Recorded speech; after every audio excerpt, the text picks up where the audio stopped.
Well, hello and welcome to Naming in an AI Age. This week, we're going to talk about coming up with a great name. For me, I think sometimes we become so focused on the name and what we need to name and even learning the target and all of that, that we forget to look at what's going on around us and who is around us. And what if we come up with this brilliant name, but somebody else has it? Like it's pointless at that point, or it's so close to someone else's. So I would say really assessing the competition, if any, in your space.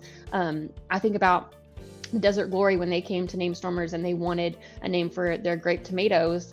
It's kind of like tomato. You go to the grocery store, there's tomatoes everywhere. I mean, I remember going to the grocery store and I don't remember them ever being in packages. Maybe it's because I was from small town Oklahoma and they were probably grown in the garden outside. But thinking of branding and naming an actual grape tomato, it was a challenge at the time because they weren't tomatoes that were branded and named like that.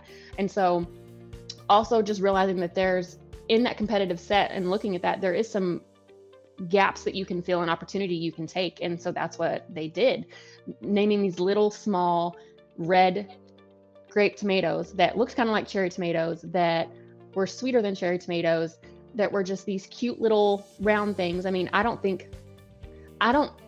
ever think of tomatoes and think of a big juicy tomato. I know that my grandpa did, and he would put salt on it and just eat it like an apple, which maybe that's a thing. I don't know. But I like the little poppable ones that are on the salads or that you can take in a snack with you. And so I love that y'all went through the process of trying to figure out what kind of name could really be branded in this space that can lean into the tomato, but not really feel like it's just a descriptor of the tomato. And so when NameStormers came up with Cherubs, I thought that was great. I mean, it's small, Cherubs sounds like cherry, which could take you to the red element of it or the tomato element of it. It's also like an actual play on cherubim in the name of these little tiny little angels that are chunky and cute, unlike some of the angels that we know of, but like these little Cupid type angels that it just evokes this emotion that was really great. I thought it was a really great branding strategy to really brand tomatoes in a way that hadn't been done before. So I think also knowing what opportunities you have by looking at your competitive set. It's not just the store brand, it's a cute packaging too that made you want to get that trial purchase and really expand the category there. I think those are great points. I mean, I think you can never ignore the space that you're in, what your competitors are doing. We'll often have clients come to us and they want to use the master brand strategy. And what that strategy is we want to use the same name across our entire portfolio of products, because it's easier, right? You can put all your brand building dollars behind, Green Garden, let's say, in that produce space. So you've got Green Garden green beans, you've got Green Garden tomatoes, you got Green Garden potatoes, and it all speaks to this fresh thing. And that probably works fine if you don't have branded competitors that are very niche oriented. But then when you have a Cherubs that comes along, and Cherubs does speak to that small size and something that's cute and maybe sweeter, angels, sort of sweet little angels. It sort of kills that master brand because, first of all, Green Garden, a green tomato isn't really what you're buying. You're buying a red tomato, right? So a name like that sometimes can be too limiting, and you can't rifle shot the message around each product that a master brand's on like you can with very niche brands like a Cherubs for a tomato and something else for a potato that might be more in vogue with whatever makes for a great tasting potato.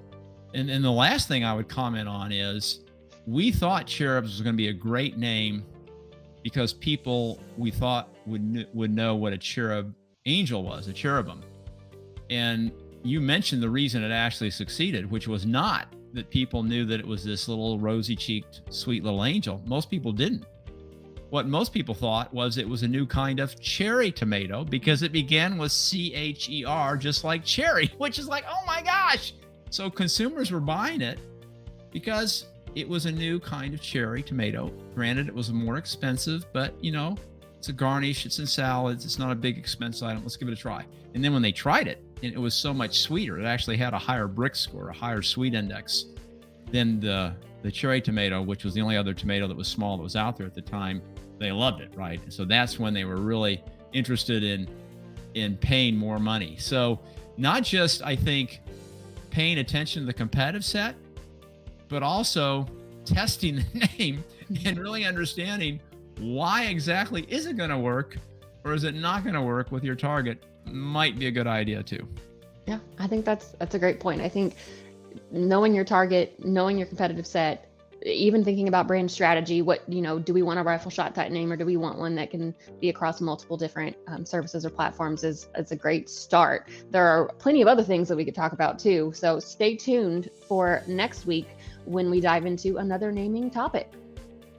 Thank you so much, everyone. Have a great week.